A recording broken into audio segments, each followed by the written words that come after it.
This is CROSSBLOGXTV. Don't forget to subscribe, like and share. Bàbá Adébáyọ̀ ti jáde o pẹ̀lú àwọn ìran tó lágbára lórí ìgbésẹ̀ tí àwọn Fúlàní ń gbé lórí bàbá Tinubu.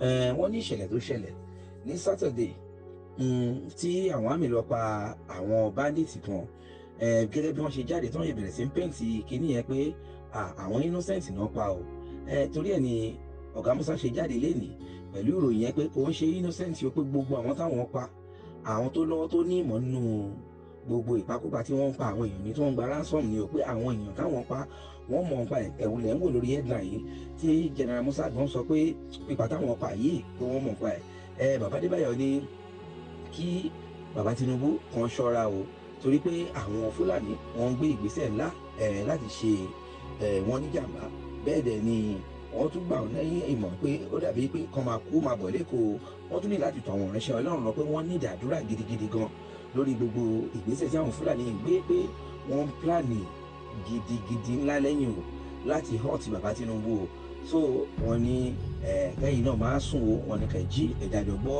ẹ̀kúnrẹ́rẹ́ prophecy lẹ́nu bàbá Adébáyọ̀ kẹ́yìn náà máa fi bíyàn sínú comment bí wàá ṣe ń lọ ẹ̀dàjọ́ gbọ́.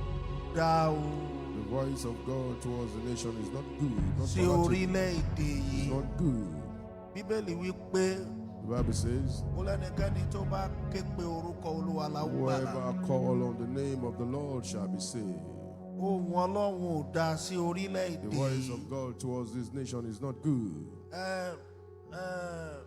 President Tinubu, ẹ jọ̀ọ́ gbogbo ẹ̀yin èèyàn tẹ́ ẹ máa gbé ohun tí mo fẹ́ sọ yìí ẹ ṣọ́ra yín. Those of you that you probably want to broadcast this message, please be careful. Ó ń gbìyànjú o. You are trying your best, President Tinubu. Ọjọ́ wo ọ̀sẹ̀ wo ni mo ní kí gbogbo ìjọ kúnlẹ̀ ká gbàdúrà fún Nàìjíríà? When did I ask the whole church to kneel down for us to pray for Nigeria? Mo ní kí gbogbo ìjọ kúnlẹ̀, mo ní ká I gbàdúrà asked the fún. whole church to kneel down, let's pray for Nigeria. Ó dà pé bí 2 weeks ago ni. It's not the last month. Just recently, very recent. Nígbà tó di Saturday tó kọjá yìí. Last Saturday, Mo gbé Ọlọ́run ga tó pọ̀. I exhort God so much. Àwọn terrorists tí àwọn àmì pa wọn ló ń kà. The terrorists that the army killed were numerous. Countable.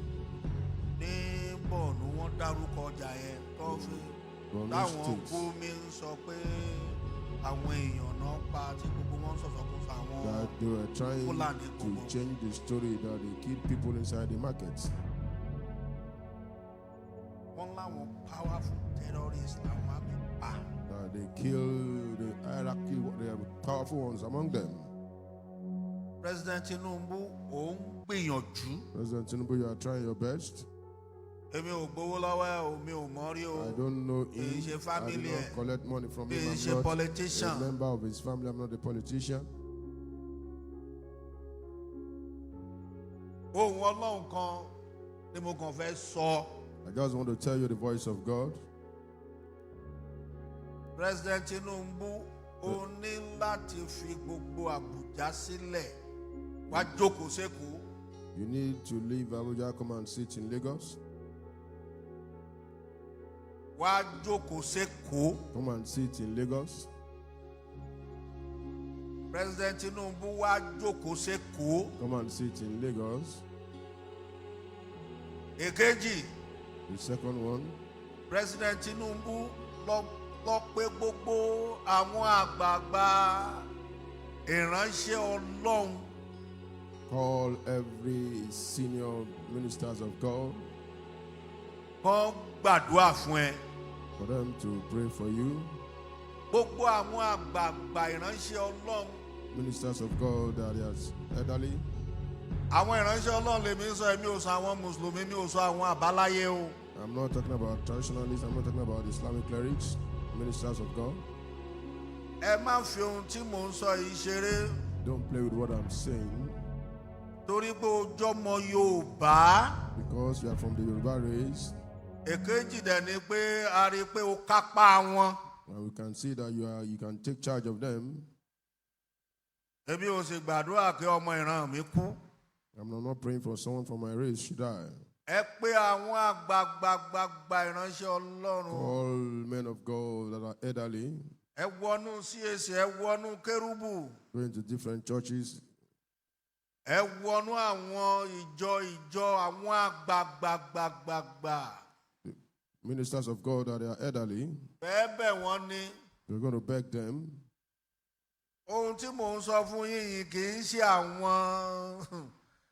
àwọn tó jẹ́ pé olóyìnbó. Not those that will come and be speaking English. Kì í ṣe àwọn ìjọ Pentecost. Not Pentecostals. Tí wọ́n máa fi májẹ̀mú gbàdúrà fún yín. We are talking about those that will use covenant to pray for you. That's all. Ẹ̀kẹta. The third one. President Tinubu. Ṣọ́ra. Be careful. Fáwọn Fúlàní. Be careful with the Fulanis. Be careful with them. Ohun tó o bá fẹ́ ṣe lọ́rọ̀ wọn tètè ṣe. Ìsídà kò yanjú wọn. What you want to do concerning them, do it fast. Wọ́n ń gbé àwọn ìgbésẹ̀. They are taking some steps. Gẹ́gẹ́ bí Ọlọ́run ti ṣe fi hàn. According to how God is revealing it. Wọ́n ń gbé àwọn ìgbésẹ̀ tó lágbára lórí ẹ̀. That are powerful over you. Wọ́n ń gbé àwọn ìgbésẹ̀ débi wípé. They are taking those steps to the level that. Wọ́n ń pe àwọn ẹ̀mí àlùjọ̀nù. They are inviting strange spirits. Tí kì í ṣe lórílẹ̀-èdè yìí nìkan. That not just from this nation alone. President Tinubu. Ṣọ́ra fáwọn Fúlàní. Be careful with the Fulanis. Kò sí ìṣòro tí Nàìjíríà ní gẹ́gẹ́ bí Olúwa ti ṣe sọ pé mi o. There is no problem that Nigeria has. Ju àwọn Fúlàní. That is more than the Fulanis. Ṣùgbọ́n. But. Ẹ lọ bá àwọn àgbààgbà ìránṣẹ́ Ọlọ́run. Invite men of God that are elderly. President Tinubu, ohùn Ọlọ́run yìí má fi ṣeré o. Please don't joke with this voice of God. Mo mọ̀ pé irú Ọlọ́run ni ò sí, irú ènìyàn sì wà. I know you cannot see anyone that will be like God. But lọ́wọ́lọ́wọ́ báyìí. But right now. Ohun tó ń ṣe. What you are doing. Ó lójú ènìyàn tó lè dìde ńlẹ̀ Yorùbá láti ṣe àbí tí Ọlọ́run bá mí sí. There are few people that can do it unless God inspired them. Mo kú máa ń sọ gbogbo ìgbà iṣẹ́ tí Ọlọ́run rán mi lèmi jẹ́. Èmi ò gbà tiẹ̀ o. Èmi ò ṣe politician. All the time, I'm only delivering God's message. I'm not. Ohun abá ṣèfìràn kọ kì í pakọ̀. And whatever message you send the messenger cannot kill the messenger. President Tinubu jọ̀ọ́. President Tinubu, please. Gbogbo àwọn bàbá yẹn. Those àwọn bàbá Adeboye, gbogbo àwọn àgbààgbà CAC yẹn. Men of God. Those elderly men of God. Kì í ṣe àwọn tó ń lo àlùpàídà o. Not those that are using magical powers. Àwọn àgbààgbà nínú Kérúbù. Those elderly men of God in Kérúbù and Seraphim. Àwọn àgbààgbà kan ṣì wà tó dúró pẹ̀lú Ọlọ́run. Genuine ones that are standing well with God, standing firm with God. Ẹ wá wọn kí wọ́n gbàdúrà fún yín. Look for them, find them, get them to pray for you. Ẹ bá wọn tí wọ́n sì gbàdúrà fún yín, ìwọ gan ló yìn Ọlọ́run lógo jù. And if you can get them to pray for you, you're going to glorify God. Ó sì bẹ̀ yín. And I beg you. Kẹ́ ẹ sì fi gbogbo àwọn ọ̀nà àtijọ́ sílẹ̀. Leave old ways. Ohùn Ọlọ́run mo fi bá yín sọ̀rọ̀ o. I'm telling you the voice of God. Ohùn Ọlọ́run. The voice of God. Ìdí tí mo fi sọ bẹ́ẹ̀ ni pé. Why I'm saying this is that. Kì í ṣorí tiẹ̀ kan ní Yorùbá ló borílẹ̀-èdè jẹ́.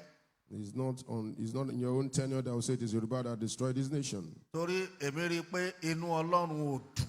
I can see that God is not happy. Inú Ọlọ́run ò bá dẹ̀ ti dùn, èṣù máa gbàbí kan ṣiṣẹ́. And once God is not happy, devil is going to come in through somewhere to work. Èṣù wá wábì kan. You will look for somewhere to láti work. ṣiṣẹ́. You will look for somewhere to work. Ṣùgbọ́n kéṣù má bàa ṣiṣẹ́. So that devil not able to execute his own project. Bí mo ṣe sọ̀rọ̀ yìí o. That's why I'm telling you the voice of God. Bí mo ṣe jẹ́ iṣẹ́ ohùn Ọlọ́run. I'm delivering the voice of God. lẹ́yìn ẹ̀ làwọn àsọtẹ́lẹ̀ ń jáde níbi gbogbo. Then prophecies were coming out from different àwọn places. àsọtẹ́lẹ̀ ń jáde níbi Prophecies gbogbo were coming out from different places. bí mo ṣe ń bá yín sọ̀rọ̀ ọ̀pọ̀ àsọtẹ́lẹ̀ tó jáde ẹ̀rù ń bà mí ni o. As I'm talking to you, the prophecies that came out are scaring. President Tinubu jọ. President Tinubu, please. parí ẹ̀ ni pé. In summary, jẹ́ ká kúkú kúrò nínú Nàìjíríà. let's leave what is called Nigeria. Àlàáfíà ni fún ọ. Peace be unto you. A fẹ́ gbàdúrà. We want to pray.